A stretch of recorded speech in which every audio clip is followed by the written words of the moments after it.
Welcome, everybody, to the first episode of Partho. Could you hear me? Oh, Molly is frozen and... Oh, there she is. There I am. Yay! Hi. Hi, So everyone. it seems like there's already quite a few people here, which is really exciting. I see lots of friends in the chat. Adam's joking that the women are late, but it's because Steven wouldn't send us backstage. It's the man's fault. But that if I admit that, then everybody knows that he's running the show in the background. So I was gonna keep that quiet. But yeah, so welcome to Partho. If everybody here, I'm Courtney with Leviathan Snakes. I'm Molly with Chimera. And yeah, we're going to be interviewing Bob Bledsoe of Green Room Pythons today. And if you don't know Bob, he's a really cool guy. He's got an awesome YouTube channel. He does a lot of cool stuff. He's got a lot of really cool animals. And he has recently gotten back from Suriname. So we're going to be talking to him about all of that. And I think it'd be great to just go ahead and jump right in and bring him into the show. Hey, I'm in. Hey, Bob, how are you doing? Hi there. So good to see you. Congratulations on the new podcast. This is fantastic. Thank you. We're really excited. I was gonna say this was like a whim of a show that like Patrick and I just kind of like roped Courtney. We were like, we're gonna make you do this. Just enjoy it. They do. It's called Tree of Trust on Tuesdays or Wednesdays already, and I was always tuning in, and they'd always be like, "Let's just get Courtney on here and do a Snake Ladies podcast." And so here we are. This is the Snake Ladies podcast. I love it. Ladies. Does that make me an official snake lady? I hope so. You are now a snake absolutely. Lady. Yes. I asked Steven, would it be funny for me to frame a picture of you and just have it in the background as an Easter egg and see if anyone noticed? And he was like, no, that wouldn't be funny. So I kind of expect it now. I kind of expect you to do it in future next episodes you'll be there. That I'll be there. All right, chat. You let me know that I was right and that's funny, and then be on the lookout next time. And you'll win something. Not much. Not much. Maybe something. I don't know. So Bob, do you have Kent there with you, or is no? Kent has gone home for the day. He leaves early. He leaves at about 3:45, and he's gone. He's gone. Mm-hmm. That's Bob's brother who records all his videos and is also afraid of snakes. So he's really brave for doing it. Yes, definitely afraid of snakes. Yeah. But he records on a state-of-the-art VHS camcorder from 1983. So beautiful. During COVID, I got into uploading our VHS tapes from like childhood and like digitizing them, quote unquote, until I realized how much space they took up. But it was really fun to like watch all those old videos on the computer and like bring them up again and be able to like see them in a digital form. So how long does that take you to get them from VHS to YouTube format every week or so? That's the thing. It takes hours. And I don't do it. I pay a service. It's the biggest expense in producing my show is to pay the service to digitize Kent's VHS tapes. And now do you ship them to that place? Yes. Okay. Priority overnight. The shipping fees have to be through the roof. It's ridiculous. Yeah. I have an East Coast company do it. They do a better job. Okay. On the East Coast. So you overnight it in the opposite direction. Yeah. It has to be here in like 6 hours. Yeah. That's what I worked in Walgreens. I worked at Walgreens in high school, and we do VHS, but it takes like weeks. Like people send out their VHS tapes, and they'll come back in like a few days, and they're like, "Hey, is it ready?" I'm like, this does, like, Fujifilm does it, but it takes like weeks. It's forever. I mean, it's intense. They're VHS tapes or they're digital pictures? Like VHS. Now Walgreens does that? So you can send out like any sort of film, like any old film or VHS tapes. You can send them out. I don't know if they still do it, but they did. You send them out, and then it takes like 2-3 weeks for them to bring it back, and they like put it on a CD for you, or they like make the actual, if it's like pictures, like film, they'll like print out the pictures, or you can get like a CD copy. I hope the whole episode is about digitizing old film. That's what we should talk about the whole time. Oh no, there you go. Sorry, my headphones. I'd missed it. What was funny? Look my headphones went to my phone. Oh, it's all right. I was just saying, I hope we talk about this the whole time, digitizing. Did you? Oh yeah. So, I did want to talk. There's actually some really cool people in the chat. I see Amy's there. She and I are wearing the same shirt. Jen from Hiviz, Gina, who a lot of these people have purchased animals from us, and like when they purchase animals from us, they'll be like, okay, I'm planning on doing it the way Bob Bledsoe taught me. Like he does, because you do like target feeding for your snakes. Is that right? I do target training. Yeah. Target training for the snakes. And so can you explain what that is? Yeah. So I have, I should have a target here. So it's basically a food cue for my snakes. And so I show them a target, which is either a ball on a stick. Oh, here's one. It's either a ball on a stick or a little reflector on a stick. And when the snake sees this target, I have a couple snakes that are trained on this one. When they see this target, they know that food is available, and they have to ideally interact with it by just touching it with their nose. And if they do that, they get their food. And snakes learn very quickly what to associate with I'm about to be fed. Yeah, they associate me with that right now. Yes. Yeah, that's right. That's right. Courtney is that. So sometimes it throws my back out dodging them. Yeah, right. So the idea with my super dwarf reticulated pythons is I was hoping that I could target train them instead of hook training them. So so that they knew that the only time they're getting fed is when they see that target. Otherwise, they're not being fed.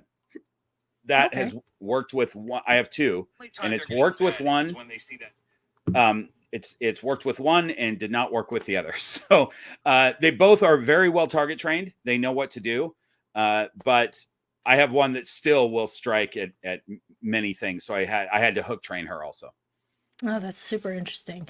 That is good to know. So we started a Patreon about a month ago, and one of the things in it is we have this big group chat, and there's a lot of people in the group chat sharing different like husbandry suggestions, different ways that they do things, just really interesting stuff.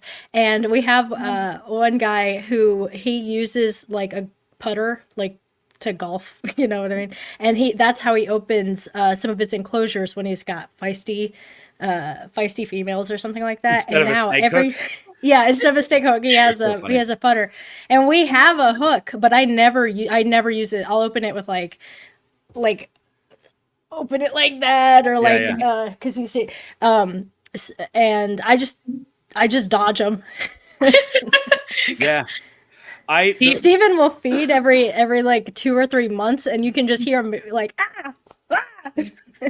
Yeah, the worst ball python bite that I've ever gotten, and you may have gotten it too, is the palm of my hand, because opening it up like this and an adult female tag right there in the palm of your hand, that doesn't feel good. I don't mind if they bite my arm. I could care less. But the palm of your hand does not feel good when you get, it's the fingers for me, because they bleed. They just start bleeding. The first time I got it, it was right here. First time ball python. But it's one of those things, like, I think I was so young. I was at a show, and I think I was so young at the time that I just was just like, the adrenaline, I was just like, oh, this just happened. So I don't even like remember like any like sort of, it was just like, oh, okay. Like it just happened. Yeah. That's what you get for bringing like an 11-year-old to the snake show. So Yeah. We have a lot of younger kids come to like the shows, and they want to like hold one or whatever, and they always want to hold the babies, and I'm like, oh, okay, here's the thing. Those are the biters. This 3,000 gram girl, I would pay you $1,000 if she bit you. That baby, I will pay you $1,000 if she does not bite you. Right. So, but so for us, we have a rainbow boa. We have a couple We have a couple of red-eyed crocodile skinks, and then we have the ball pythons. And I heard that the rainbow boa was going to be feisty and that she was going to be nippy. She is the most chill snake we have. That's the thing. They have that reputation. And I've heard from people that keep rainbow boas that say, yeah, they're crazy. And a couple others that say, no, they're fine. And I have worked with one in the wild in Suriname that basically was a pet snake right out of the wild. That's and we did a snake education for the village, and we had this snake with us, and I handed the snake to a teenager who was very afraid of snakes at the beginning of this education thing. But then she wanted to touch it, and then she kind of wanted to hold it, and then she had it around her neck for about an hour and a half, 2 hours, the whole time. Nice. And the snake was just fine, just hanging out around her neck, just like a pet snake, but it was wild caught. Wow. Mm-hmm. Yeah. So mentioning Suriname, so how long ago were you there? So that is, by the way, that's South America. For those who don't know, a lot of people don't know where Suriname is. I didn't before I went. I was going to ask, do you speak Dutch? No, but they speak English, fortunately. Oh, okay. Well, I was going to say, so I was like, do they speak, it's right above Brazil. So is Portuguese the most spoken language? So I just Googled it and it came back Dutch. And I was like, that's not right. I spelled it wrong. Type it again, Suriname, South America, official language. It came back Dutch again. I was like, this still isn't right. I watched it about 3 times. Thank you, Chase. I know that Molly forced you to come. There used to be 3 Guyanas. It was French Guyana, Dutch Guyana, and I guess British Guyana. And now British Guyana is just Guyana. And then we still have French Guyana. And right in the middle, Dutch Guyana has changed their name to Suriname. Okay. So I didn't mean to interrupt, but you said they speak English. That's pretty common. Yeah. Almost all of them speak English. It's really easy to get around in Suriname because of that. I'll put that on the list of. I was gonna say. Yeah. What was the original question though? So we were going to talk about Suriname and when you were there. You asked when I was there. I just got back a few weeks ago. Maybe it's been a month that I've been back, but I was there for 2 weeks, and then I was there 7 months ago also. So that was my second trip. And you went with Amy, and Dave Kaufman. Is that right? Yep. And Amy Bentley is in the chat right now. Yeah, I saw. Yeah. She's so my first trip was. repping. Yeah. So my first trip was it was just Amy Benzie and I, because Amy Benzie coordinates the trips basically. And so the most recent trip, we brought Amy and Dave with us. It was fun. The inspector in the background. Oh, is that your snake? Oh, is he out? Oh, he is out. Yeah. So, and the purpose of the trip was to find a specific snake? Yeah, let me back up. The first trip, when we went down there, the idea was to find emerald tree boas in this certain area that is very common for hunters and trappers. They will go down this area of the Quarantine River, and any green snake they see, they catch it and put it into the export process. And oftentimes those snakes don't survive the trip. They don't. Little over a month. Thanks, Amy. Amy always knows more than I do about stuff. Bob's like, we got back 4 days ago, 5 days ago. I don't remember. I don't know time. It's okay. It's not real. Things. Time's not real. I know. So anyway, the idea was to go down there, go to that area, find as many as we can in that area, take them and bring them deeper into the jungles where it's less common for hunters and trappers to go and release them. So they're in a safer area. So we did that, but we also ended up, there is a middleman in the village before we go into the jungle. The middle, all the snakes from the trappers and hunters, and there's a couple of exporters who come and pick those snakes up from him and pay him for his work, whatever. So he had a bunch there, and we went over to see what snakes he had just to play with snakes. And I said, are any of these, are these all spoken for, or can we buy any of these? And he said, you can buy them if you want. And so we bought all of his snakes and took them with us deeper into the jungle and released them. They had all been wild caught within probably a week or something. Okay. And so on this trip, we did that again. We bought a bunch of snakes from him and released them. And we did the same thing with the emerald tree boas. We found some in that area, released them. We found the most exciting thing for me was we found this new species of anaconda that has just been described. They realized that the DNA for the northern green anacondas, the ones in the very north, which is Suriname, are much different than all the rest of the Amazon jungle. So they've now classified them into a separate species. And on our first trip, we found one and it was cool, but this time, that was before we knew it was a different species. So this time, it was more exciting to find. We actually found two because it's the new species. That's really cool. Yeah, one of them that we found was a 10-footer. So she was dang. Big. It was cool. Nice. All right. Yeah. So wow. So with it, well, I guess my question is, so it's like a newly discovered species. I mean, it didn't just land here, but like, it's interesting that you found two. That's really cool. Yeah. Well, they're all over the place, and we knew that the anacondas were there. We just didn't realize that they were different. They look identical. Oh, I see. I understand. That's the thing. Okay. Visually, they look exactly the same, and they had never done DNA testing. And because of this, I guess it's probably a Discovery Channel show that or maybe Smithsonian or something that Will Smith is doing, where he goes around the world and does stuff. That crew did DNA. I didn't know about that. Yeah, it's a big thing. But so basically, Will Smith's crew, the scientists that are on that crew, ended up doing some DNA testing for some reason, and they realized that it's a very different snake, even though they look exactly the same. That's super interesting. I know, and I'm gonna mix it up. I'm gonna mess this up. Is it not hemisphere? So pythons and boas are not found in the wild on the same. What's the opposite? Hemisphere works. What? It's the opposite of a hemisphere, right? It's the lateral one. Oh, okay. Steven says I'm stupid, and it was a hemisphere. Well, that's what I thought too. But then I was thinking maybe hemisphere is north and south. I don't know. But yes, boas are New World animals, so they live in the Americas basically, and pythons are Old World, so they're Africa, Asia, Australia. Yeah, so I didn't realize that like you wouldn't find a boa in Australia and you wouldn't find a python here. Like I didn't realize that. Like I know we have colubrids and I know, I never separated it before, so that was interesting. Yeah. So how many different species do you keep, Bob?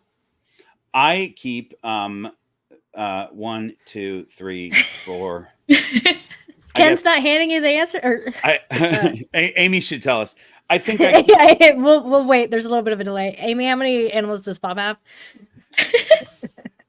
I don't know that she can tell you how many animals I have, but I meant species. Yeah. I think I keep 5 species. Okay. I've got mostly I got a lot of ball pythons.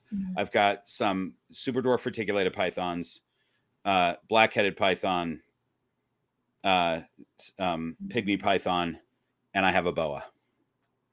Amy confirmed you do in fact have 5 species. Yeah. And also they're all hemispheres. It doesn't matter the direction. It's just right. My bad, guys. Okay. Sphere, half a sphere. Courtney. Hey, I didn't know that either. Yeah. All right, guys. Sorry about that. Bob, what's your favorite species? Cut that out. That's hard to say. I have always said that if I could only keep one species of the ones that I currently have, it would be a reticulated python, a super dwarf retic. Okay. I remember the first time I saw a reticulated python. I was like, that is insane. That does not make sense, because it was like, it was so big. It was the length of somebody's swimming pool, and I was like, that's too big. Like, what are you doing with that animal? And I've gotten a lot more used to them now, but I don't think, I mean, a super dwarf, that's different, but like for us, I don't think we could ever keep an animal that big. We just, yeah. It would be fun. I like interacting with them, but I don't want to keep an animal that big. I have small super dwarfs. I have two. They're only 3 years old, so they're not fully grown, but they're smaller localities and bloodlines. So. All right, Keith, can you do it diagonally? Can we get a diagonally sphere? Look at Keith is doing this at 1:20 in the morning. It's 1:20 in the morning where Keith is. So I'm impressed. Yeah, Molly, your hair does look fantastic, by the way. Oh, thank you so much. Well, and Bob, I had to get extra special. Thanks. Yeah. My hair and makeup team just left, so I feel like they did a pretty good job. Yeah, no, they look great. Incredible. I didn't even recognize them. So when you were in Suriname, you went with Amy Benzie, Amy Bentley, and Dave Kaufman. So did you already know? I know, like I always see Amy Bentley like in your comments and everything. And did you already know Dave? Yes. Yeah. Okay. Yeah. Amy Bentley and I were friends before Green Room Pythons, so we've been friends for a while. I knew Amy Benzie obviously because I've known her since before my first trip, and Dave and I have hung out and interacted at different events before. We've filmed together a little bit, just doing funny, silly bits, and so I asked him if he wanted to go. Okay, and very cool. He had never seen an emerald tree boa in the wild before, so he was really keen on doing that. Yeah, nice. That's awesome. Yeah, we watched his big documentary that he had put out like 2 years ago in Africa, and that was really cool. That was really fun. Yeah. Just to like, I don't know. So like for me, I always see people go herping or whatever, and I never realized that it was, I guess because of where we live, you don't go herping. You kind of get the herping out of your house, like because the lizards are in your house or the frogs get in your house. Right. And so like I never realized that people like specifically went out to find reptiles, because for us it's like it's so rural where we are. It wasn't, I don't know. I didn't realize how exciting it could be for folks that live in a more urban area. But I felt like something like going to find the ball pythons in the wild or going to find emerald tree boas in the wild, because it's that novelty thing. It's that like species that we don't see in the wild. That kind of helped me understand what was so cool about like going to find animals that you don't see every day. Yeah, for sure. For sure. I'm actually putting together a herping trip for some of my Patreon supporters. That's happening very soon. We're going to Joshua Tree to find all kinds of desert species, rattlesnakes and horned lizards and chuckwallas and stuff. So I rewatched, this is completely off subject, but because you said Joshua Tree, it reminded me of the desert and reptiles. I rewatched Holes with Shia LaBeouf recently. Have you guys seen that as adults? I don't know if I've seen it since it came out. So I saw it as a child and I loved it. We watched it a gazillion times. I read the books. It was one of my favorite movies growing up. Rewatched it as an adult. The spotted yellow lizards, the like poison spitting lizards that are all over them at the end of the movie and that everyone's so afraid of. And they are bearded dragons with yellow painted spots. Are they really? It's so funny to go back and watch that movie and see literal like lazy fat bearded dragons just looking around being the scary spotted lizard. That's so funny. So good. Gosh. That's hilarious. Yeah, Keith is like, he's immediately the one with the painted beardies. It's so funny. You guys have to, if you haven't, so good. Just go watch like just some clips from it. Because when I found that fact out, that's when I went back and rewatched it. When I found that out, that's what I was like, okay, well now I gotta go rewatch it and see. It makes it so much better. That's so funny. It's really funny if you didn't expect it and you just get to that scene and you're like, oh my God. I was actually like, I don't want to say like scared of this as a kid, but as a kid, I was like, this is a legitimate animal that I'm looking at. It is an actual spotted lizard. Yeah. This is the fear I'm gonna have in the desert. Like all the times that like my adult self is gonna go to the desert. Like kid me was so afraid. Like, oh yeah, quicksand. This is a real fear. Yeah, I was gonna say, has anyone else just been like I thought I was gonna have to deal with a lot more quicksand as an adult than like. We don't deal with quicksand nearly as much as you would think based on all the movies and TV shows, Like especially all the with media, yes. It's especially kids shows, because quicksand is kind of funny, right? Like Yeah. if you've got a bad guy, all you got to do is have him step in quicksand, and then he's taken care of. Yeah, it's really easy. The Princess Bride, the like exploding quicksand, that was the big fear for me. Yeah, but we the go. ROUSs were a little bit worse for me. I didn't like the ROUSs. ROUSs. The rodents of unusual size. Oh. In Princess Bride. The stuffed animal possums that I forgot what they were called. Yeah. So one of the like trails that we would take the dogs out, or that we take the kids walking up and down. So we live in horse country, so there's a lot of horse trails. But there's a lot of where it warns you that it's quicksand, because it's a horse place and they don't want the horse, breaking its leg, stepping in. But like as a person and you're like walking through quicksand, it's just wet sand. It's you don't go anywhere. And I know there is like real quicksand, but for me it's always like, oh, sorry, I'm walking through quicksand, gotta go. Like as a kid though, I'm like genuinely afraid that I'm just gonna encounter this someday. Like it's gonna happen. Not if, when I get stuck in quicksand. Bob's right, it might. You never know. It depends on where you go. I want to say, because people have been mentioning it, that the inspector was going crazy back here. That for those of you who know the inspector, he's back on his sort of weird behavior. He's off food again, and he's doing a thing where he's up early and moving around, and like he's moving around till about 11 o'clock in the morning. He's doing weird time stuff. So I'm just letting him out to cruise around up there for a little while. People also have been asking about Pip, who is my pygmy python. So I'm going to pull her out. Okay. So you guys can see. Are you guys familiar with pygmy pythons? I'm not. I was actually, when you mentioned it earlier, I was like sneakily trying to Google that. This is, you don't have to, I'll just tell you right now. The smallest python species in the world is a pygmy python. They're part of the Antaresia genus. And that's with children's pythons, spotted pythons, Stimson's pythons. But the pygmy is the smallest.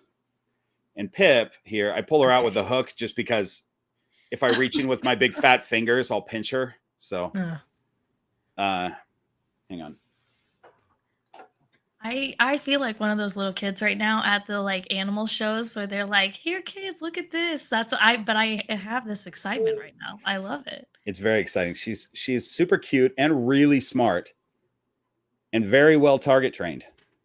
Very cool. So we actually used to supply like rodents for someone who had, now that I see it, thanks, Steven. They used to have one and they were like, "Hey, what do I feed it?" And I was like, "I don't know." Tails? I don't know. But yeah, so when pinkies. When they are first born, tails are appropriate. Hold on. Yeah. So they were like, and I don't want to be gross on here or anything, but so because we were supplying them rodents, she had asked if I'd cut the tails for her, and I was like, no, you can do that. Yeah. It's pretty gross. Yeah. So Pip is 8 months old, I think, somewhere around 8 months. So when I got her, I've only had her for a couple months, and she came to me at 9 months. And for those of you who aren't ball python people, let me put this into perspective. A baby ball python hatches out of their egg at about 60 to 70 grams, let's say 60 to 75 grams, something like that. Yeah. At 6 months, she was sent to me at 9 grams. So a worm. A worm, totally a worm. She weighs 15 grams now. I just weighed her the other day because I was curious. Sweet. Nice. You said 19? 15. Oh, 15. So our smallest ball python we've ever hatched out at 19 grams. So it's crazy that that's even smaller. That's super tiny for a ball python. Yeah. So we generally hatch them between 65 and 85 grams, I'd say. Like if mom has laid plenty of times before, if she's like a big girl, she tends to lay closer to 75 to 85 grams. But like first time moms, or sometimes a little bit smaller moms, they'll be I think before the 19 gram, I think the smallest we'd had was like 40 or 50. So that one was just tiny. We put a quarter on top of it and took a picture, and the quarter like covered the snake. Wow, that's crazy. Oh my gosh, that's crazy. Everybody's telling me about their teeny tiny little snakes, and I want to see. Yeah. I mean, there's a lot of species that are small. Hognoses are about that small when they're little. Oh, that was a good catch. We're having chaos. You were talking too much about Pip. He got jealous. What's he doing? So he's just pushing everything like a cat. He's like, I'll show you how to get attention. He's doing a weird cat thing. He's What's that orange cat behavior? Yeah. So that's orange cat behavior. He occasionally will. His personality will get weird. And it's usually in the breeding season. I wonder why. And he is breeding right now, but he didn't do it last year. But he'll do a thing where he will try to battle me. So meaning he'll do the male combat behavior with me. Okay. Thinking that I'm the and that's when snakes do, like, they hit their neck against each other. They're not biting each other or anything. And then they flop over. But he hasn't done it. It's been a long time, but I will put my arm in there and he'll come up and start doing that. It's pretty crazy. So he is acting weird right now, like he has been the last week or so. Okay. That's interesting. So we have a number of snakes. So we don't do that many. We're not as big as Chimera. We don't do that many clutches a year. We have closer to like 15 to 20. Patrick just got a big head from that. Hold on. The thing is I saw y'all had your first clutch of the season like this week, right? Yeah, we did. We're on number 6, so get behind me. Yeah, Patrick, come on. Let's just buy clutch. Let's just buy the eggs. We gotta. Well, I thought you guys already did that. Oh yeah, yes. Don't get me started on that. Go ahead. So Bob, you do a little breeding as well, is that right? Mm-hmm. Yeah. So somebody said something about the issues you're having with your current ball python clutch. Do you want to talk about that at all? Yeah, just I had a clutch that was kind of a disaster from a female that I had not bred before. She has been bred before, but it was the first time I had eggs from her. And I had snakes that turned out with no eyes and cleft mouth that didn't make it. I had a one-eyed snake. I had 2 snakes that were shark jaw.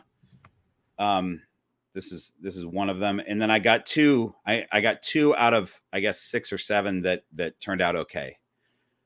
So this is one of my shark jaw babies that I'm trying to get to eat. Yeah. Oh, it's a beautiful snake though. Yeah, it's a little freeway. Yeah, it's my favorite. I love freeways. So cool. So for us, we've had, I think we've only had one disaster clutch like that where I think we had 9 eggs. We had 3 that were non-viable outside of the egg, like just too kinked, didn't make it out of the egg. And then we had 1 with a small eye, 1 with no eyes, and 1 that was not viable, but made it a couple assist feeds. But she was like 15, or I think she was like 20 grams, and she had a weird shaped head and things like that. But so for the small eye and the no eye, the snake missing an eye and the snake with the small eye, when we have stuff like that, we usually just find someone that will be like a pet only home, and then we like find a home for them. That's what I did.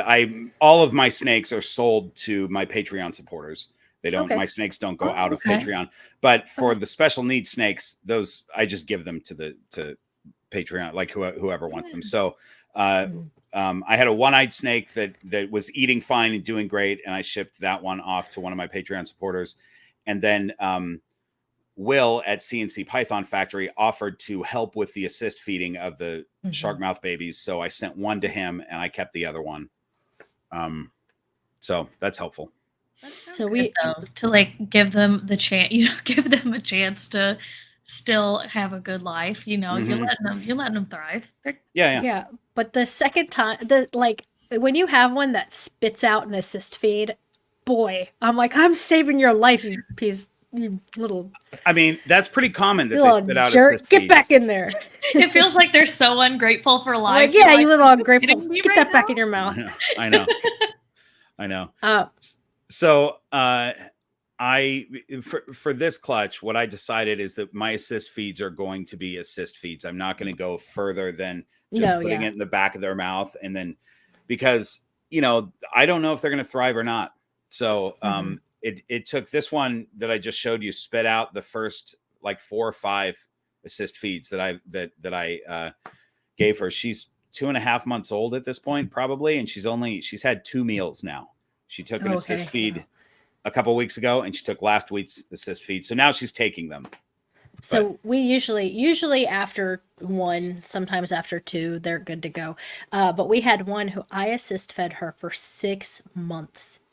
And I was like, please just take this rat. Like I've this is like, it's time to go to college. Like I'm empty nesting here. Get out of my house. And then like one day she just took, and then she took fine after that, like completely fine. And it's crazy how sometimes like that light just turns on for them. But we had somebody tell us that they feed carnivore care, so it's like a pureed, like kind of like a formula or something that you use a syringe with. So do you use like frozen thawed mice, or what do you use to assist feed? Yeah, so I use either fuzzy mice or hopper mice. Okay. And I'm just opening their mouth with the nose of the mouse, and you dip it in water. You want to dip it in water. And I also tell people, just because a lot of people are going to watch this, probably don't ever assist feed if your snake has ever taken a meal on their own.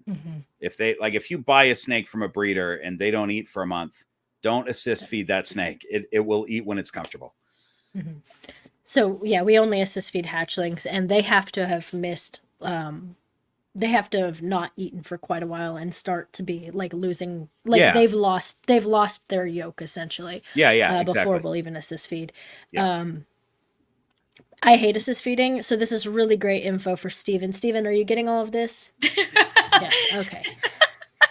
Steven is never, one time I was like, Steven, you should really try to assist feed. Do you want to? And he's like, I'll let you do it. And I'm like, okay, great. And I like had the mouse ready to go, and the snake took the mouse. And I was like, oh, good.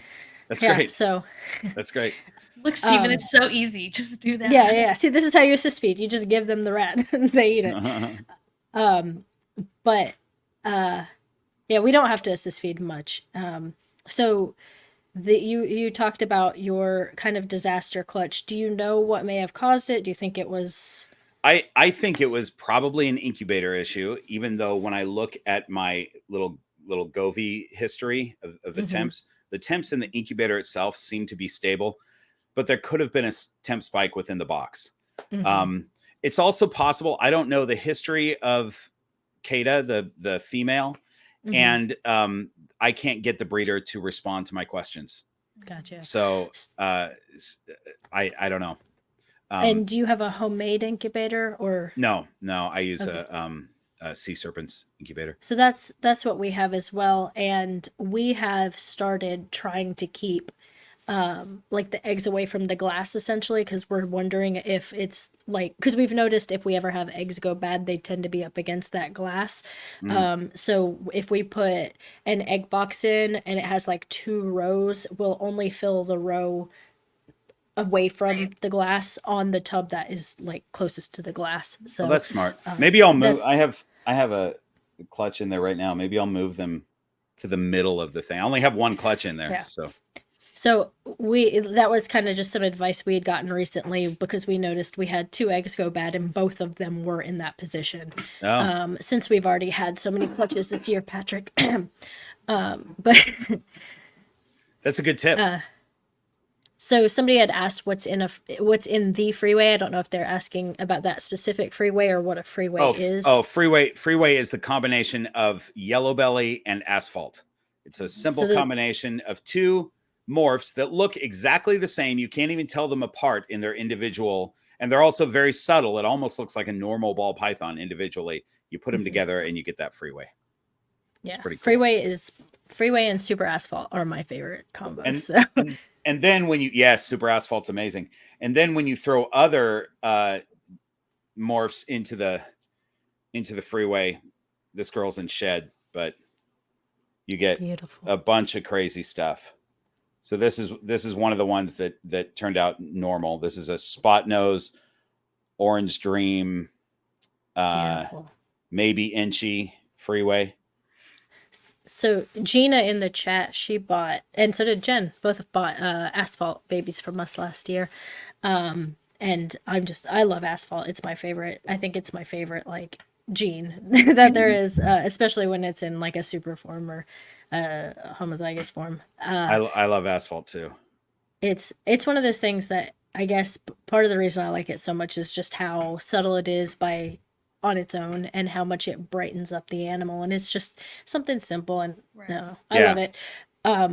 So we had the ball pythons for a long time, and we had boas. We had just regular boas, not even red tail, but we got the Brazilian rainbow boa, and there's a couple different like morphs of rainbow boa, like albino or caramel, and none of them look as good as just the regular old rainbow boa. I agree. I've looked at all the rainbow boa morphs, and there's a lot of snakes like that where there's a small handful of morphs, but the coolest looking snake is the normal. Yeah, and I mean normal ball pythons. I think a lot of people I think somebody sent us pictures recently of snakes that looked ball pythons that looked the most interesting to them, and they had they sent over just a handful of pictures because they didn't really know anything as much about the morphs. They're fairly new to it. And in their list was like a normal and a pastel. And they're like, these are just really beautiful. I want one of these. Yeah, it's really interesting, like what people pick out that aren't like in that realm at all. Like I'm used to seeing them all the time. Yes. I think one that everyone went crazy for, like when we were at Tinley, everyone stopped by the table for the Suma that we had out. And like on TikTok, the Suma is the one that like always like it did so well. Like Suma was just like it for people. And I think it's just one of those things, they just don't realize like how much like how different ball pythons can be. That's why honestly, that's why I love ball pythons so much, is just how much like art you can make, really. Yeah, for sure. Yeah. I'm gonna find the inspector. Hang on a second. No worries. He wandered off. So Picture Perfect is in the chat, roasting me a little bit. So we went and visited Corey DeLong of CD Constrictors in February, and we took a tour of his facility, and he showed off a snake. And when I saw it, I was like, I want that snake. And he's like, too bad, she's a holdback. And we have this whole interview with him saying like, yeah, I think she'd like fetch a pretty penny, but she's a holdback. I'm not selling her. And then like a week before Tinley, or maybe like 2 or 3 weeks before Tinley, he's like, hey, I'm going to list that snake. And I was like, Corey, if you'd sold it to me while I was there, but I got to play a little hard to get, And a little hard to get for them. He brought her to Tinley, and we bought, before Friday was over, we bought her, and then everybody else who had seen her and was expecting her to be at Tinley and was talking about picking her up was like sending me hate mail. Like, I wanted that snake. They're like, I can't stand you. Yeah. But no, it's so really cool. What I've noticed too of like next week for TikTok, we're doing like a whole series on like snakes under, I forget how much we said, maybe 500, but like different ball pythons that you can get that are still so cool looking, like you just can't go wrong. So we're gonna do a whole series next week, just like every day, talking about a snake like under $500, so people can get just as pets. And like how cool some of this stuff is incredible. And like you can really you can get some pretty awesome things for, especially now, not much money. Yeah. Oh yeah, sure. Especially now. Yeah, for sure. All right, I got the inspector taken care of. We have a note from Steven. Oh, Steven threw you something? Great. Question for all of you. Who are your fav reptile YouTubers and why? Steven didn't think we were doing a good job, guys. Everybody in the chat. So you know what? maybe that was that question from the chat, or was that? No, it wasn't, because he would have pulled it up for us to read. No, that was direct hate mail. That was direct hate mail. No, this is just what Steven would ask if he was here, and he couldn't just comment it, I guess. So for the chat and for the people here, who are your favorite reptile YouTubers and why? Mine is Steven Capps of Leviathan Snakes. You stole my answer, dang it. What am I supposed to say? My boss? You were going to call him hot too? Not hot, no. I was going to. You don't think my husband's hot? All right, well, guys, it's been a really great episode. We made it to one, and I'm just kidding. Really I'm sorry, Mom. I'm sorry. Do I have to say my boss? I think I kind of have to. There's the only two you know. You have a brother who does it as well. You know what, you guys? Can I make a amendment to this question? Aside from who you are married to or work with, who's your favorite? Or related to? Because related to. Because Bob was gonna say Steven, and now it's again. No. So yeah, everyone in the chat is saying how hot Steven is, and by everyone I just mean Gerald. So Bob, who is your favorite reptile YouTuber? The reptile YouTuber that I watch consistently when I see a video comes out, I click on it, is Clint, because I'm a reptile nerd and I love all the phylogeny stuff, and I love learning about, and I'm just an animal nerd, and Clint does a lot of other animal stuff. So I'd say Clint. Okay. I enjoy watching Chris Eaton a lot. Like he makes me laugh quite a bit. But then I'm gonna go easy with. I'm gonna go Snake Discovery. Love Emily. I love Ed. Love them. And I think the best thing about them for me is like their videos are so useful to me. Not just in a way of like, hey, I'm having this issue and I'm going to watch the Snake Discovery video to figure it out. When somebody comes to us and is like, I have mites, what do I do? Here's a Snake Discovery video. My snake won't eat, what do I do? Here's a Snake Discovery video. How do I learn more about this? Here's a Snake Discovery video. I also, by the way, when people are like, hey, I want to kind of like learn how to do choice-based handling or do like target feeding, I say, here's a Bob Bledsoe video. There you go. Cool. But I really like that Snake Discovery Hey, Courtney, I noticed that you and Steven both throw an extra T in my name, which is interesting. I don't mind it. How is it supposed to be pronounced? It gives it a little extra pizzazz. It does. I wouldn't say anything. What was it? It's just Bledsoe. What am I saying? I'm saying Bledsoe. Bledsoe. I noticed in your Bledsoe. You say it. Say it one more time. Bledsoe. Oh, Bledsoe. And I say Bledsoe. Okay, my bad. Yeah. And sorry, guys. Okay. Sorry. No, it's okay. But I want to say, because it was funny in the video that you guys put out today, the little promo thing that Steven said Bob Bledsoe, and the words, what do you call it? The auto thing. Turn it off, Steven. We got to get off the air. I'm so embarrassed. BLED STOW. BLEDSTOW. He spelled it like that? I assume it was an auto spelled thing. Oh, that's so funny. Oh my God. You should, I'm going to make a shirt that just says, I interviewed Bob Bledsoe. Yeah. That's so Steven throws T's around like nobody I've ever met. He'll be like across or like, anything that ends with two S's, he throws a T in there. I just think it's funny. We're getting a lot of Wicked, Snake Discovery, Green Room, Clint, Bob Bledsoe. Bob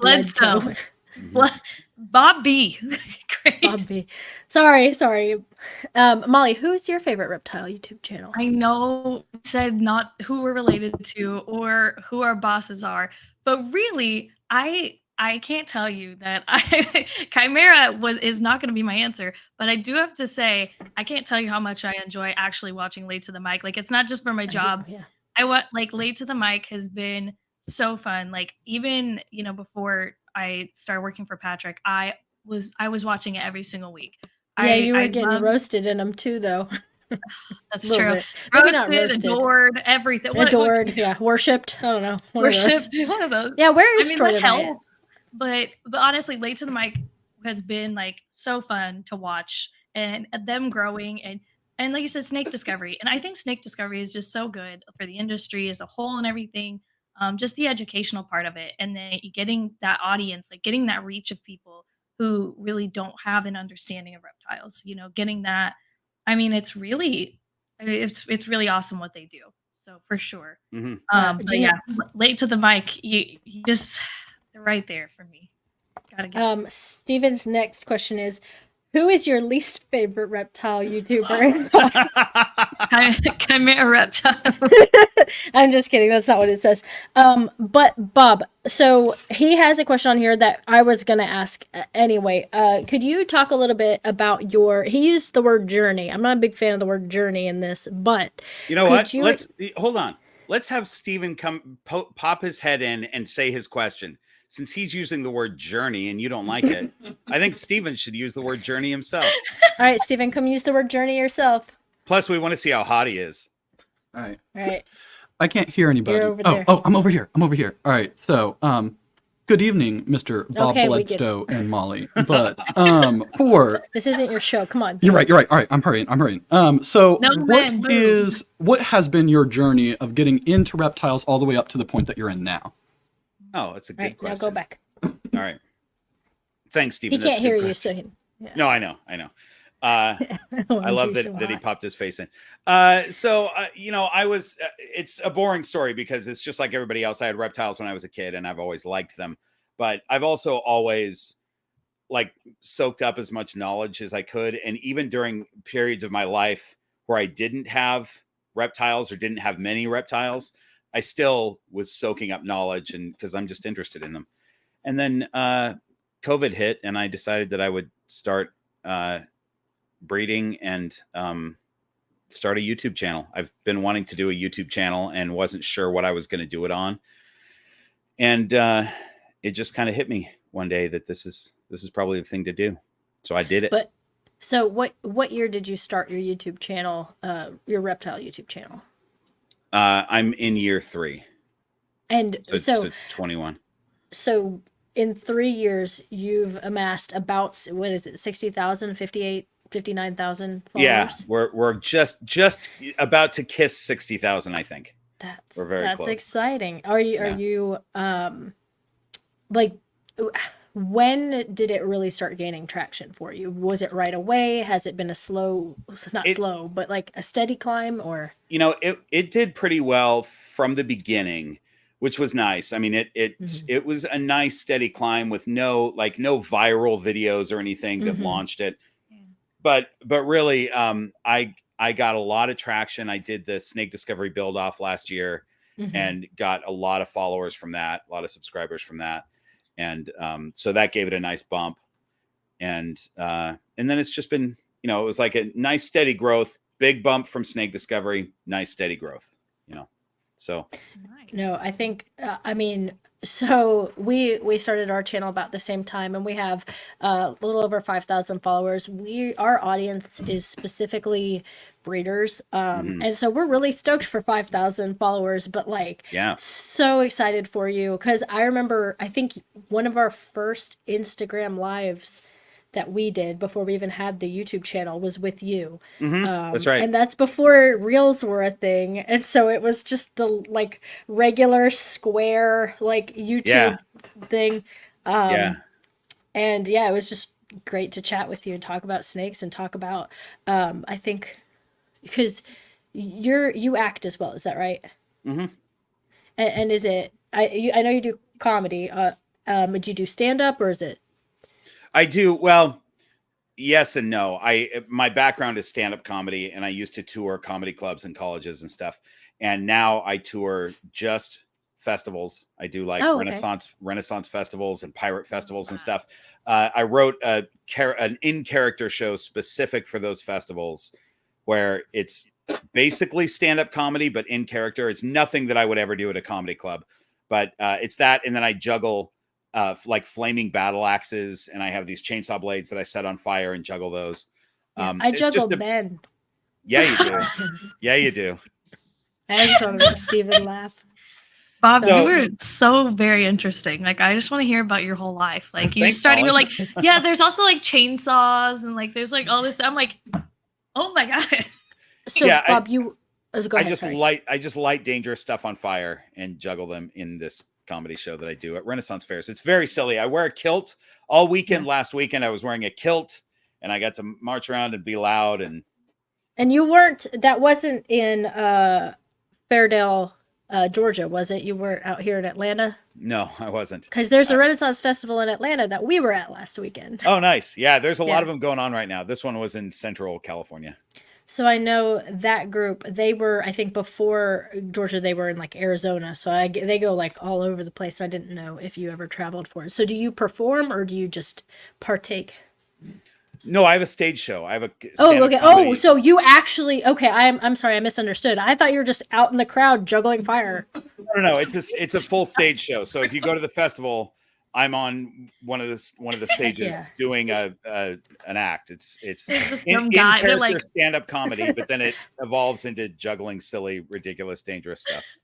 So Molly, have you ever been to a Renaissance festival? No, but I can't tell you how bad I want to go to one. They're a lot of fun. I feel like it's booming. Like I feel like it's becoming way more popular.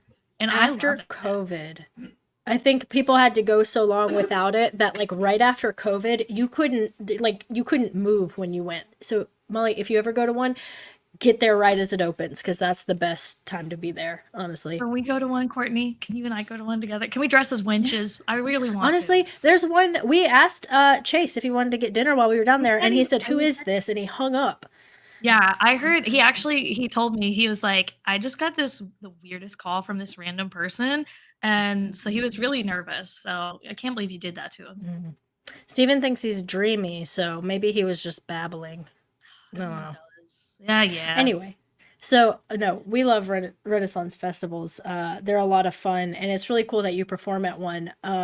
They were, before COVID hit, I was doing about 25 weekends a year of Renaissance festivals. And the reason I was doing those, when you're a touring stand-up comic doing comedy clubs, you're performing Thursday through Sunday at the club, and then you're getting in your car and driving to the next club. And I prefer being in LA so that I can get acting work and writing work and whatever in TV and film if it comes. And I didn't really like being a touring comic, but these festivals generally are Saturday, Sunday, then you go back home. Mm-hmm. So I can run up, do a festival and go back home. So I was doing about 25 festivals or 25 weekends a year of festivals, like half the weekends out of the year I was doing shows. And then COVID hit and all the festivals canceled. So I started this YouTube channel. And as the channel did better, I could drop these shows. I didn't have to come back to doing these shows. And so over the last few years, the festivals have come back, but I've dropped the smaller ones. And now I'm down to, I'm only going to do 2 more festivals this year. It's still 8 weekends worth of work, but it's not nearly what I was doing before. So do you think that, and I've thought about this, about the snake industry too, because of how well, it did with COVID, like things were booming and, do you think people just did a lot of soul searching? They were like, this is what I want to do with myself. Like Renaissance fairs. Like I said, I feel like it blew up after COVID.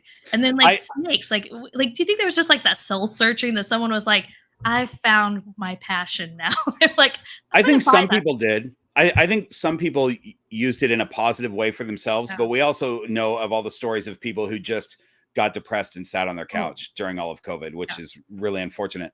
But I think for a lot of people, they were like, I'm going to, for me, I went, look, I've been too busy to do anything because I'm always either on the road or planning to go on the road. And now I'm not. So I'm going to jump on this opportunity of, having to be home now for a while. So I started breeding and took the time to learn, figure out what I was doing and start this YouTube channel, Definitely made the best of it. That's for sure. Yeah. Thanks. I tried to. Out. So, people are making YouTube channels like all the time. Do you see any like common mistakes that you would see with new like reptile YouTube? Patrick, get a notepad out. Let's start writing down. Well, a few things. The biggest mistake that anybody who wants to do a YouTube channel makes is they don't do anything. they go, oh, I got to learn this first. I got to figure out how to do this. I need this camera first. And no, you don't. Just turn on your phone and start recording videos, and you will learn. But aside from that, to your specific question, you know, I would say is there's a short attention span situation with people watching YouTube. And I have long videos, and I realize I have long videos, and that does not mesh well with the short attention span. But my videos are about 20 minutes usually, and I'm just going to keep doing them like that. But that being said, you'll see a lot of jump cuts in my videos, because anytime a lot of the ums will be cut out, anytime I take a second to think for a minute, I'll cut those out. Because you got to just keep going. So I see a lot of people on YouTube go, hey guys, welcome to Green Room Pythons. And you could just say my name, Bob. Talk about Courtney, you don't do that. I think you're no, Steven cuts them all out. Oh, really? Good. Well, Steven has his work cut out for him. Steven's great at editing. I got to tell you though, Courtney, you do really funny stuff. You're great on camera, and I know. And you and Steven do really funny stuff. I've seen great stuff from you. So the problem with us, for Steven, he finds that he says like too much. And for me, when I pause and start a new sentence, and I'm going to start thinking about it now, so I wish I hadn't even brought this up, but I go all the time. Like, oh, and I watch it back and I'm like, oh, I hate that so much. It's good to recognize that though, right? I mean, no, because I don't notice when I'm doing it. Yeah, but you will. Once you see it enough. I mean, for me, I annoyed myself enough that I was like, all right, I'm going to stop doing this. You know, I start so many sentences with, okay, guys. Hey guys. So guys, I do that. I do guys. That's what I do when I'm recording my voiceovers. I do guys too much. It's annoying to me. And then a friend of mine who I really respect, his name's Paulie, and he's a brilliant artist, was telling me that his pet peeve with watching YouTube videos is when YouTubers say guys all the time. And I was like, Paulie, I do that. I say guys all the time. And it just reinforced to not do that. I just annoyed myself enough with it that I don't do it as much. And then I still cut it out a lot when I do it. And you'll still hear it probably 10 times in my videos. Future Bob does the editing. That's funny. Future Bob does the editing. That's right. So you'd recommend that when people start a YouTube channel to like focus on it, not essentially give up on it, and to like just kind of pull the so be consistent. You know, do a video a week or a video every 2 weeks, whatever it is. Just be consistent so that you're committed to it. And then it's all about just keeping the viewer's attention. So know what you're going to say, get it out, move to the next thing.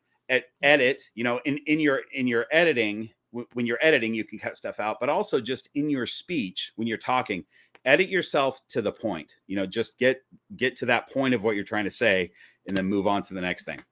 Okay. So that was another great question that I thought of all by myself. So now that we're done with that.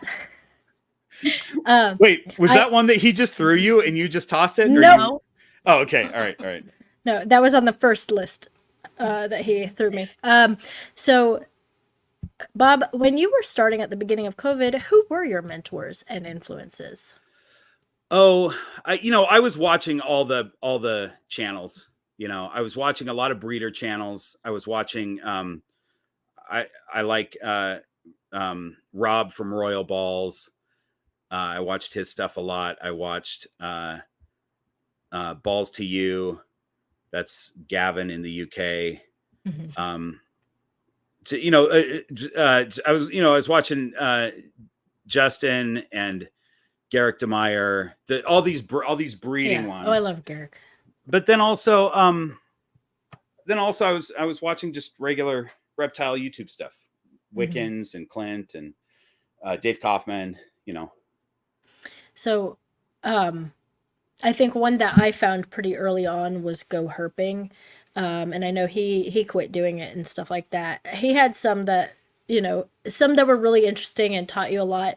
He has one video that I particularly don't like. I feel like it was a little too clickbaity of a title, and we've had issues because of it. And he had a snake that went a year without eating, and the snake was fine, no hate on him for that happening, but he like titled the YouTube video, "My snake went a year without eating." And it's no big deal. The snake's doing fine. Like, y'all quit being mad at me. So we've had people like reach out to us and be like, "Hey, that snake you sold us isn't eating. Like, what should we do?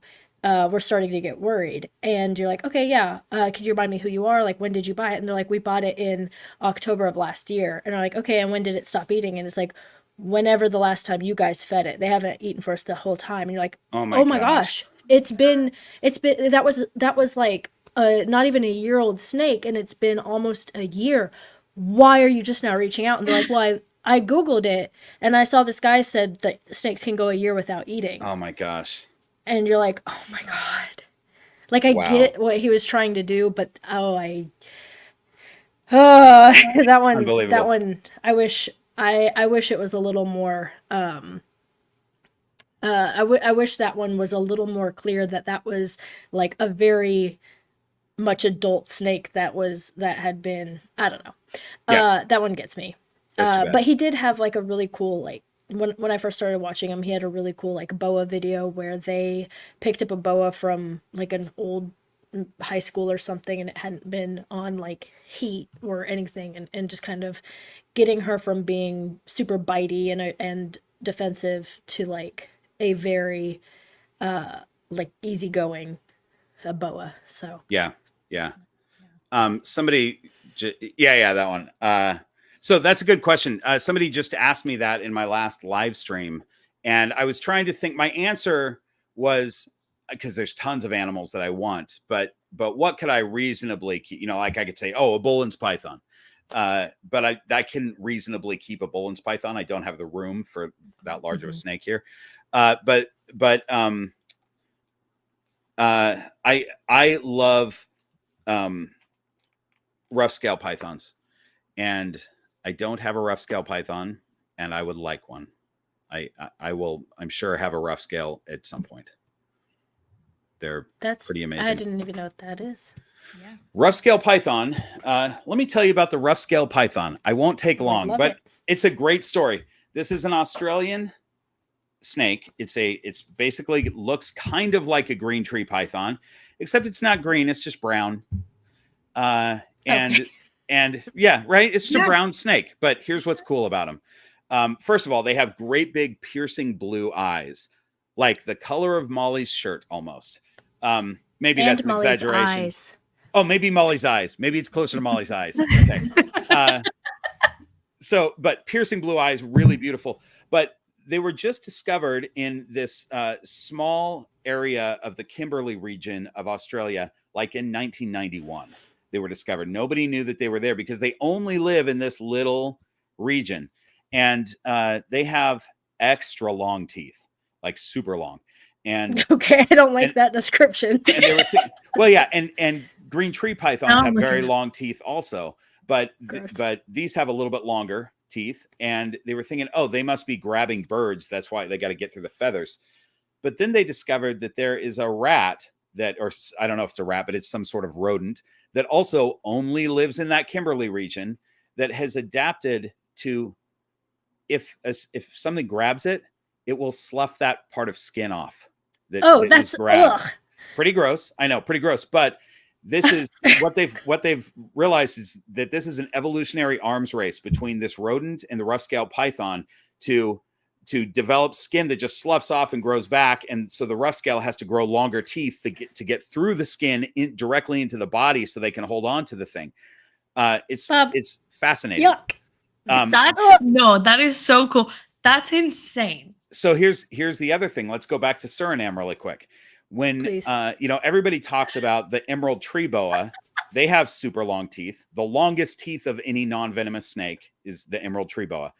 And everybody speculates that it's because they're grabbing birds out of trees. They live in trees. They must be grabbing a bird as it flies by. That's not a thing that Like that would be really hard to do. If they're grabbing birds at all, it's probably a roosting bird, but it's still pretty difficult to do. When you're out there and seeing where they are, the snakes are at this level, the roosting birds are way up here or way down here. They're not at the same level. But there are these arboreal rats that are running all over the place.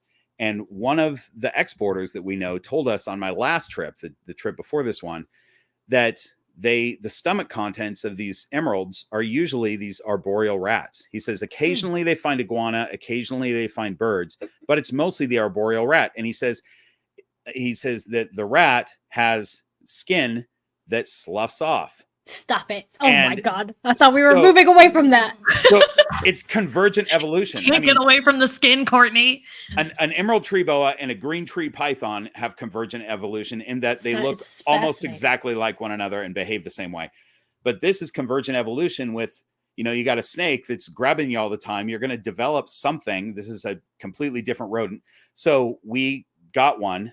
And it's in my last video. I think it's in my most recent Suriname video where we got one. And Amy Benzie demonstrated. Amy Benzie won't even touch the rats that she feeds to her snakes. She makes her husband do it. But for this, she demonstrated how easy it is to tear their skin. We had a dead one, and she just ripped the skin off super easy. And so it's just fascinating. It's gross, but it's fascinating, the convergent evolution of these rodents that are completely different species on different ends of the earth, and these snakes that are different species on different ends of the earth. So that is really fascinating. It's very similar to like a tail falling off and squirming around a little bit. Exactly. It's just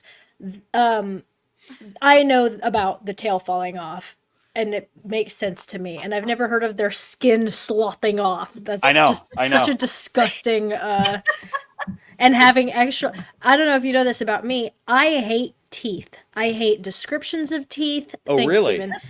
Weird. Yeah, we're not going to talk about it because I will throw up. But oh my gosh. The idea of long teeth.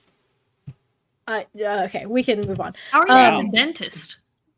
Actually, I have to talk to the dentist beforehand, and I have let my dentist know that I don't want to see x-rays of my teeth. I don't want to see pictures of my teeth, anything like that. So they just explain it to me. I get gas, and we're good. Yeah. What if you accidentally smile in the mirror? Does it freak you out? No, okay, so that's fine. So it is not necessarily teeth; it is teeth roots, and that's all I'm gonna say, guys. Okay, all right. Because I'm already getting like nauseous. Okay, so yeah, as Rose says, gross but so metal. Now, do these rodents, these skin dropping rodents, have like a specific name? I don't know what they're called. I don't know what they're called. In Suriname, I'm sure they have a name for them, but it would be different than whatever the scientific name is for them. And I don't know what they are in the Kimberley region of Australia either. But the other thing about rough scale pythons that's cool is they have keeled scales. That's why they're called a rough scale python. They're super rough, and they're just an awesome snake, and I want one. I just love the story of them that they were just discovered in 1991. The first one they actually caught was on a TV show. So you can find the footage on YouTube back in 91 or 92 of the first one that they actually got their hands on and brought out and was like, here's one. And so they caught a few of them and sent them to zoos to start procreating. And so they had breeding programs in the zoos. And then we exported some before exports shut down. And so now we have them in the United States, and we're breeding them, and you can have them as a pet. And I want one. So amazing. So one that I want, but I don't think I would ever want to breed. I'll have to hit up Reggie from Reggie's Urban Jungle for this, but I would love an elephant trunk snake. Those are really cool. They're so weird. They're so funny. They're so weird. I thought Molly was laughing at me. I think they're so interesting and so cool. So weird looking. Yeah. But yeah, we would just have one to keep. So yeah, because it's basically a fish tank, right? Like you gotta have it in water, and yeah, they're so cool. They're really cool. There was actually a couple at one of the local shows recently, and somebody that we know who had purchased from us in the past, she bought one. So that was pretty cool to see, and I hope hers is doing well, and maybe in the future, if we're ready to bring in a new species, that might be one we bring in. But I don't have any interest in breeding, just keeping. Yeah. Those. I saw one, my first one that I saw live in person at a show recently too. They're cool. They're really cool. Awesome. But yeah, so we have mostly snakes, and then we have the red-eyed crocodile skinks. Steven has wanted those skinks for a long time, and I was always kind of like, I always thought they were big. I didn't realize how small they are. They're little guys, So we've got two. I don't even think up by the Partho sign that we keep. Do you have them in breeding pairs? So they're social animals, and like you got to keep them either like at least two females or a male and a female. So we do have not a breeding pair, but we do have a male and female. They're juveniles, so they're not going to be ready to breed, hopefully, until we learn a bit more about them. But they only have one ovary, so they only lay one egg at a time, and it takes I want to say 80 days for that egg to hatch. So it's not something that we would incubate it. We'd just let them maternally incubate. So it'll be a while before they're ready to breed, and they're in bioactive right now. So honestly, they might lay an egg up there and we don't even know until there's a little baby. They do, they care for their young. So the babies will ride on the mom's head or stuff like that. So cool. We'll keep an eye out for them, but it'll be a while before we have any, babies. Yeah, that's cool. Those lizards are so cool looking. They're one of my favorites. Oh, Molly, do you have an off track with Molly question? Off track with Molly? I'm so excited we get to do this. This is incredible. I'm excited for it too. I don't know what it is, but I'm very excited. I'll give you one question because we've been here for a while. So I'll do one. Yeah, it is. Yeah. Let's see. What is your favorite? You said you're out in LA, right? Mm-hmm. What's your favorite restaurant in LA? That's a good question because I don't go to fine dining restaurants, but let me think of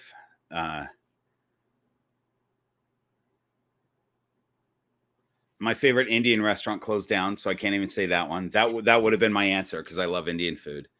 I know what it is. I can tell you there's a new pizza joint that just opened up down the street. It's got some of the best pizza I've ever had in my life, and I've had both New York and Chicago pizza, and it's 2 blocks away from me, and it's called something I can't remember.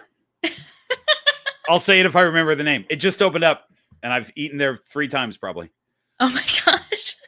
It's fantastic. So I have a question. If here's my off track with Courtney because I'm stealing it because I'm sorry, but if somebody gave you $10,000 and was like, hide this $10,000 for 72 hours, and if at the end nobody is able to find it, nobody who could I'm talking FBI search, find it, how would you hide it and where? I would dig a hole in the middle of the night somewhere. I'd go out somewhere random, dig a hole, bury that. Would you be able to find it at the end? Yeah. I'm an outdoorsman. Would you bring your phone with you? They could track your GPS. I would not bring my phone with me. That's a great point. But the whole time I would be acting like it was hidden in my house somewhere. Oh, I would act nervous. Like when they come over, I'd be acting nervous and whatever. But it would be far away. What about the low jack I have on your car? Will you remove that? I'm gonna rent a car. Thank you, Chase. I'm gonna rent a car. But then, but then they have the records. But then they have the records of your rental. As long as they didn't follow my rental car. No, I'm just teasing. I think that was a question that I had a friend ask me one time, and I was like, "Why? Do you need me to hide something?" Here's my second answer, though. I would hide it in my black-headed python's cage. Yeah. Because anybody. Oh yeah, because they're not going to search there. They're not getting in There's a good chance they wouldn't try, but if they did, there's a good chance that she would go after their hand, and they'd be out of there real quick before finding it.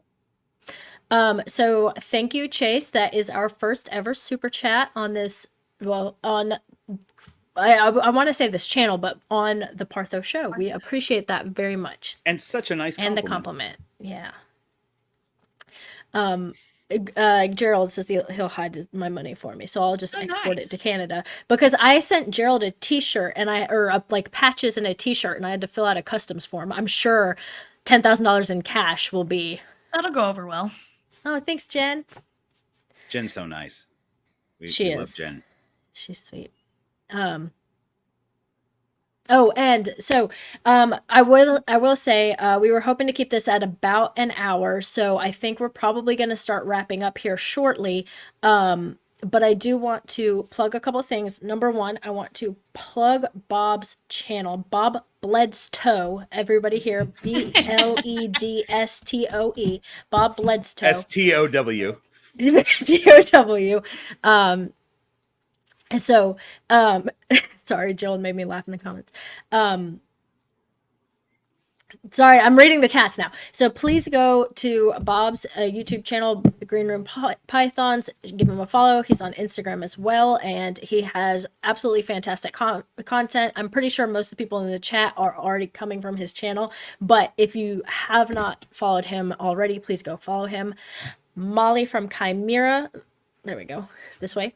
Go ahead and give them a follow as well. That's not as important because she's not on it quite as often, but we do want to make sure the social media manager, What? Yeah. If it was just you, I'd be like, follow them immediately. But that gives Patrick a bigger and bigger head. Yeah, I know. He was like, support Patrick, but please support me.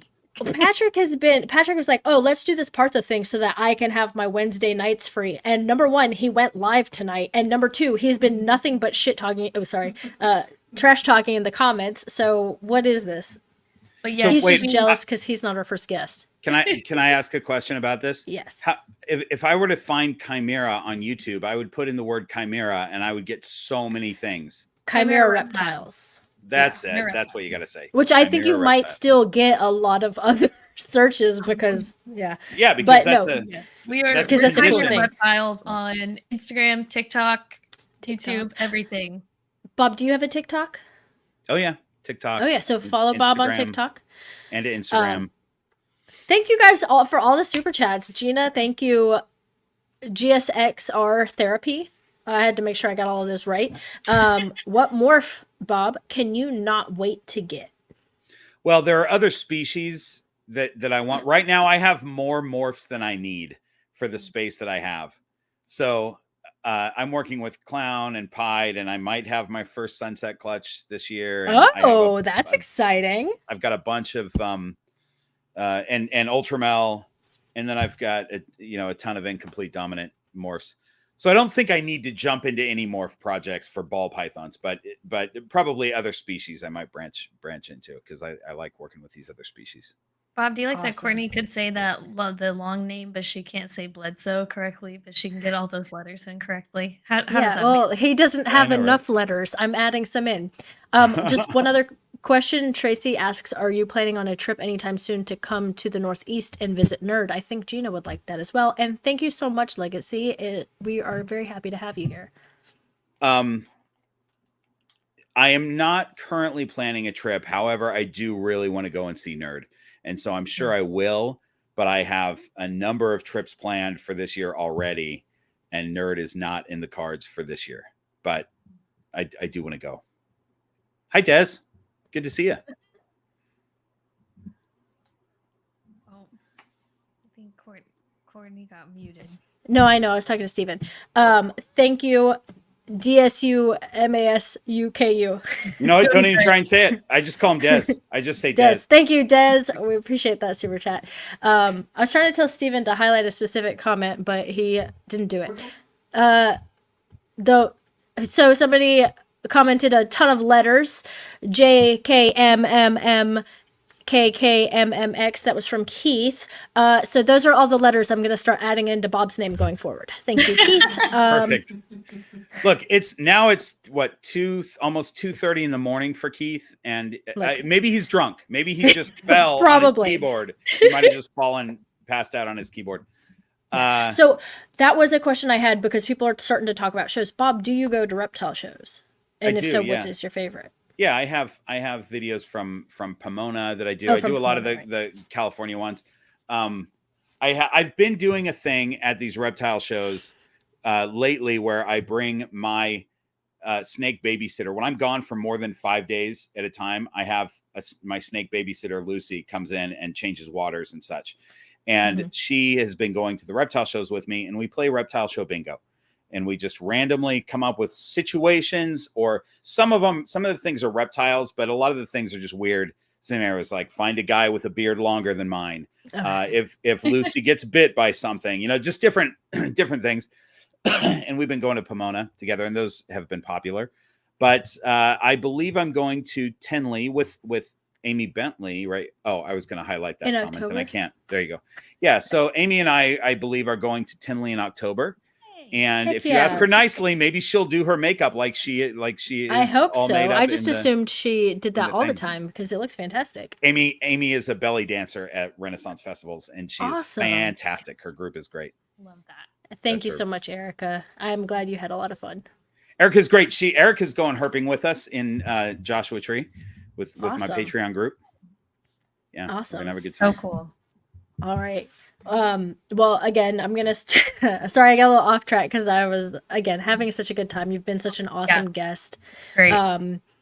So thank you all so much for joining the very first episode of Partho. We're going to be doing this once a month. The plan right now is the last Wednesday of the month.